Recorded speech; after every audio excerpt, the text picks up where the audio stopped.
Am I the a-hole for marrying a man who proposed to me while I was on the toilet? Original post. It's not as bad as it sounds. My friends are just obsessed with that part, I think. My 32 female fiancé Peter, 30 male, had arranged a candlelight dinner in a hotel room. There were flowers, rose petals, and music. There were my favorite dinner and my favorite dessert.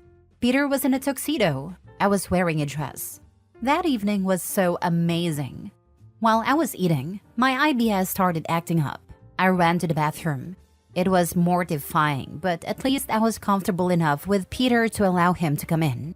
I was apologizing for ruining our evening while I was on the toilet, and he said it's okay. I felt like he wanted to ask me to marry him the whole evening. I told him I love him, and he said I love you too.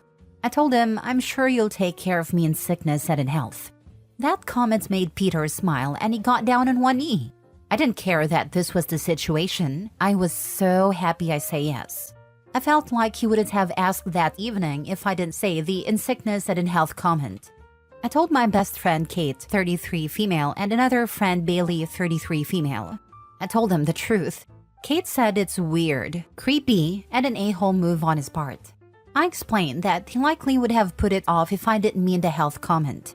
Kate said I was desperate and that I should have some respect for myself. Bailey said if I thought Peter would ask another time, then I should have let him ask another time. Before talking to them, I thought I have the sweetest proposal story. Now I feel like an a-hole caused my amazing fiancé to have a terrible story. Am I the a-hole? Now for the top comments before reading the updates. This is the cutest story. Your friends are actually just jealous because they don't have someone who loves them and will put up with their shit. He is an absolute keeper OP. Congratulations on your engagement. Not the a-hole. The cutest story? Wow. I don't know what to say. Thank you so much. I think it is funny and cute with some romance thrown in. You know, without a doubt, this man loves you and everything about you. Congratulations. Not the a-hole. As long as you and him are happy, who cares about anyone else? A lot of women have very rigid ideas about what's romantic. Don't listen to them. I was once told by a female coworker that it was terrible my boyfriend had gotten me a car battery for Christmas. It was what I'd asked for, since I hate dealing with car stuff. He even installed it for me. After I explained this, she told me I was wrong to have wanted this. We never talked much after that. Your story sounds very sweet to me. And your fiancé sounds like the kind of guy who'll stick with you when things are shitty. Sorry, couldn't resist. Mine stuck with me through cancer, by the way. That's way more important than a bunch of lazy hearts and flowers crap. Your boyfriend listened to you, got you what you wanted, and knew it would overall be a good present. That's what most people want in their partner. It was a lovely, thoughtful gift. Now for the first update. The proposal happened on Saturday, and I had been holding off telling my parents and Peter's parents. Both sets of parents live in a different state. Tonight, we told my parents first via video chat. My parents are 58 male and 58 female. My mom is a massive fan of romance, and I knew she would ask about the proposal. Peter and I told my parents the whole proposal story. My mom was over the moon. She said proposing like that is better than any idea she had. My dad said it just proves the love Peter has for me. My mom asked if she can tell others, and I said sure. I had asked my mom to be my maid of honor. After getting engaged, my pick for maid of honor was either going to be Kate or my mom. I didn't pick my mom to spite Kate. I'm not punishing Kate. Kate's initial reaction to the proposal story would just make her being the maid of honor awkward. Plus, my mom is so happy with our union, and she would love to plan a wedding. Then, we told Peter's parents via video chat, Chuck, 55 male, and Linda, 59 female. His parents really appreciated a comedy. Chuck thanked us for giving them the gift of telling that amazing story, if we're comfortable with that. I told him we're confused. Linda said she's so happy for us. Peter told his father that he wants him to be the best man. Lastly, we told Peter's sister Juliana, 27 female, via video chat, as she lives in another state.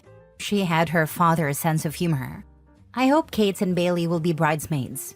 Yes, Kate and Bailey are single. I've been best friends with Kate since the 9th grade, so this little disagreement wouldn't ruin our friendship. Second update. Kate and Bailey both agreed to be bridesmaids when I asked via message. Kate apologized via message, and she also sent me a video of her apologizing. Kate said she appreciates that I'm still letting her be a key part of the wedding. She said that after several days of thinking about the proposal, she realizes how loving it was. She said if she had IBS, she would appreciate a guy who treats her like how Peter treats me. Bailey apologized via message. Her apology was brief, and she admitted in it that Kate told her to apologize. Next story. Am I the a-hole for telling my daughter, "Yeah, I get it, you hate him," when she went on a father-daughter trip? So I, 42 female, have two daughters. Emma, 17 female, and Lucy, 10 female. The issue revolves around my husband, who is Emma's stepfather. Emma's dad passed away when she was younger, and I remarried 3 years ago. She and my husband don't get along at all, and she makes it clear she dislikes him. My husband has tried to bond with her, but Emma shuts him out completely, refuses to talk, and ignores him. We all know she will never see him as a father figure, and we are fine with it. Here's where it gets tricky. When Emma was younger, her bio dad would take her to father-daughter outings. We have a lot of pictures of those. Lucy was too young to remember any of them. We thought it would be nice to do it again, since Lucy does see her stepdad as her dad. Specifically, they would go to a pumpkin patch and then carve them. They went to the pumpkin patch yesterday and had a great time. Lucy and my husband really bonded and had a good time. The issue is Emma. She is mad that it took over the tradition with Lucy, that my husband stole the tradition, and I am disrespecting my late husband's memory. I was exhausted from hearing the same arguments over and over. So I snapped and said, "Yeah, I get it. You hate him. But your sister sees him as her dad and doesn't have these memories like you do. Are you really going to ruin this for your sister? And no one owns going to a pumpkin patch." She has been angry and calling me an insensitive jerk. She is also getting on Lucy's case for going with my husband. My mom thinks I am a jerk here and I need an outside opinion. Edit. Before I get a million "put her into therapy" comments, we tried twice. She would just sit there. For months, even with different therapists, she would not talk. She just sat there. Not the a-hole. He didn't steal anything. Does Emma now believe that for forever now, anyone who goes on a father-daughter excursion can't? How narcissistic and self-centered. That is just plain silly. The only person here who is being disrespectful is Emma towards Lucy, trying to deny her the love and support from your husband. And that should not put up within no uncertain terms. Tell her to butt out. That's another issue. It is definitely hurting their relationship. Lucy sees him as her dad, and Emma hates it. Emma's going to end up pushing Lucy away from her. Or pushing Lucy away from the stepdad. Why not start a totally new tradition where all four of you go together? It did sound like you were trying to recreate something that was once owned by your daughter and their bio dad. Oh, that would be worse. Trying to make her have family time with a guy she hates. Not to mention, she would make a whole point about how he isn't family to her. That would be a no. So what are you trying to do to help with the adjustment for your daughter? Did she receive grief counseling when her dad died? What can you do to help someone who doesn't want help? OP mentions they tried therapy twice. If my spouse died and my child wasn't interested in therapy, I certainly would research other ways to try to help them. I would ensure her father's memory is still honored. May do something just with her daughter that her dad would have liked. OP comes across as a little dismissive of her daughter's feelings.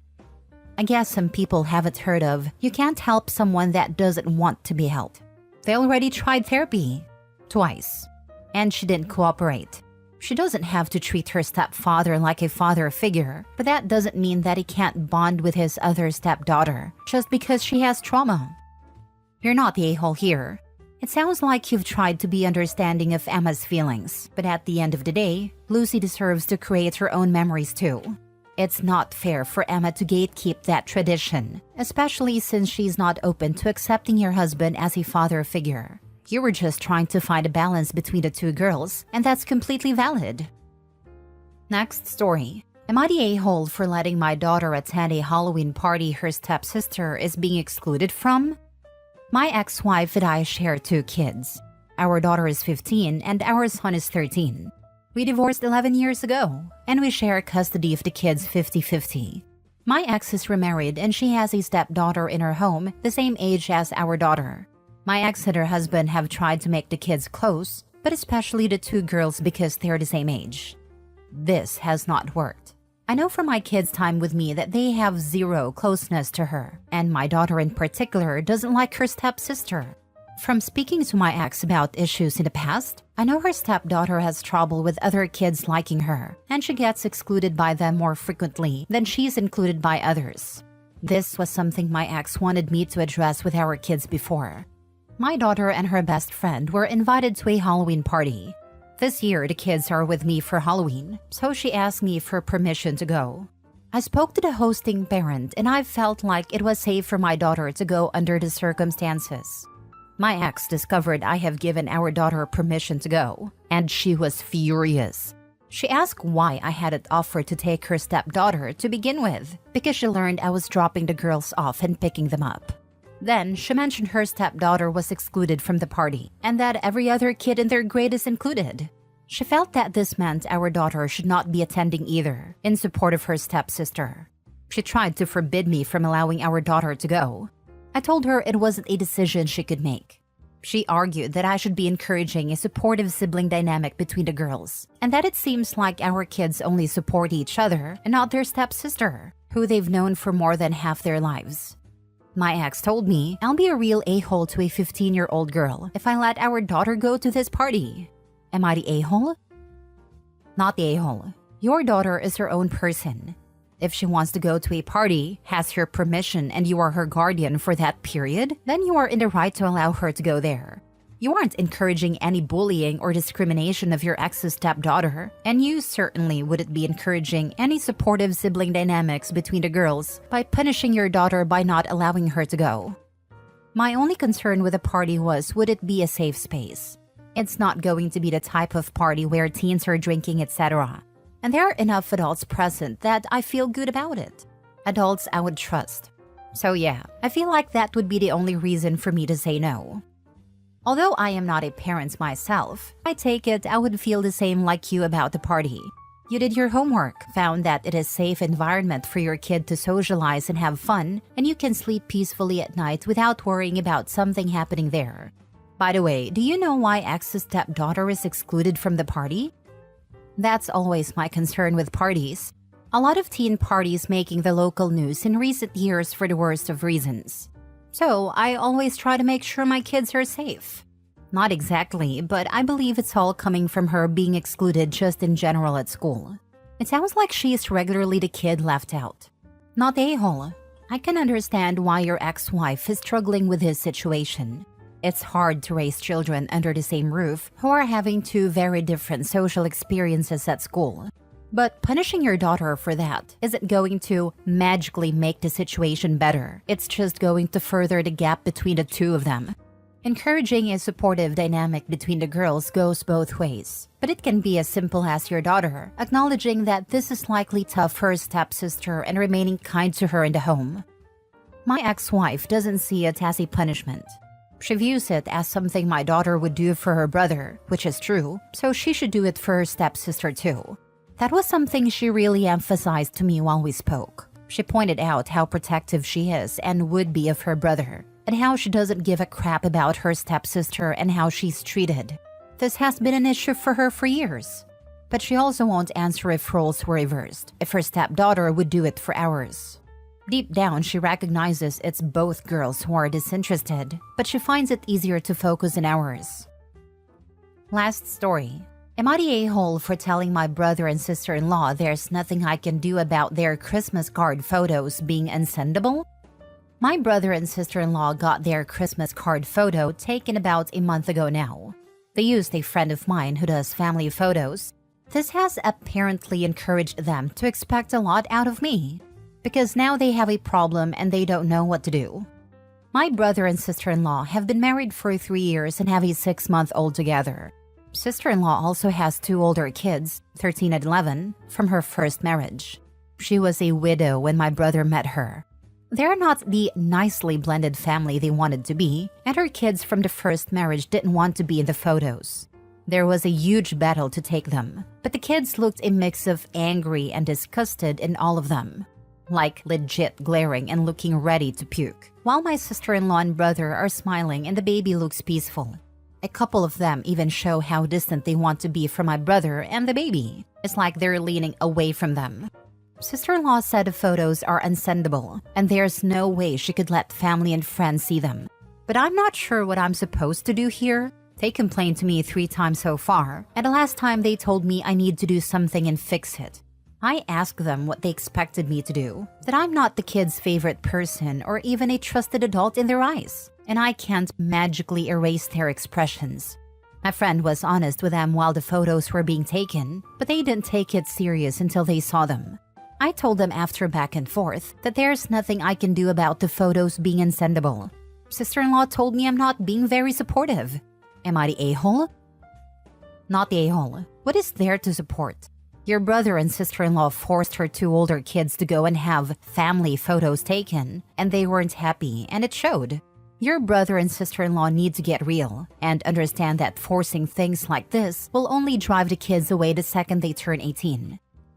100%. I used to be a professional photographer. I quit because of people like OP's sister-in-law. There's nothing I can do if your kid won't cooperate. And no, you can't have a refund because your kids were brats and refused to smile. They should not have forced the older kids. Not the a-hole. Our blended family isn't, and the photos we had taken reveals that. They're focusing on the wrong thing here. The photos aren't the problem. The fact that the older kids likely resent their new half-sibling and are clearly unhappy with the current situation is the problem. If they want to paper over the cracks, tell them to deep fake some smiles onto the older kids. But really, they need to put some effort into actually tackling the root cause of the unsendable photos. The camera doesn't lie. They could also do a photo collage for their Christmas card. Smiling photos of each of the kids from that year that were not taken at the forced family photos. If they don't have any pictures of the kids looking happy from the last year, then the sister-in-law has bigger problems and needs to reevaluate her life choices and put her kids in therapy.